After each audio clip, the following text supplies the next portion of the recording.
Herb London is with us this morning. He's right here on the set, and that's what I want to... I'm going to segue with great difficulty away from the stock market going to record highs and bring you in on the meeting with Benjamin Netanyahu.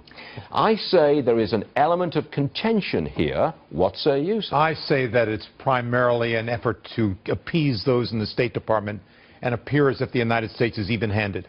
I think that this will be a very cordial meeting, very different from the meetings that have taken place in the White House over the last 8 years. Netanyahu is not going out the back door. In fact, you will find that Netanyahu and the president get on famously. One, the embassy will probably be moved to Jerusalem. Now that's news. That's news. I think it will. And in fact, not only do I think it will, all it requires is a change in the sign.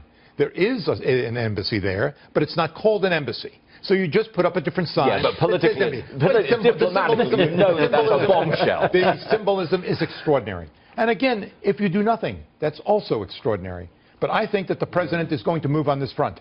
Secondly, I think that the president would like to talk to Netanyahu about some sort of informal defense condominium in that part of the world, with Israel being an unregistered member of a Sunni alliance.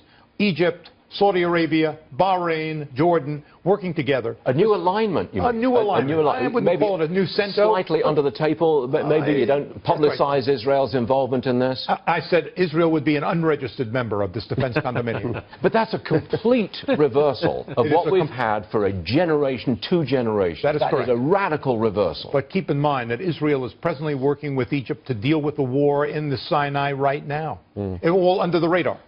No one is talking about that. But Israel is sending its Apaches across the border to fight the war in the Sinai with the Egyptian army. So there is no question that there is a close military-to-military relationship that exists among the Sunni nations and Israel right now. Who would have guessed that Saudi Arabia would send a military delegation to Jerusalem to talk about joint military maneuvers? If I would have said that to you 10 years ago, you'd say, you're smoking hallucinogens.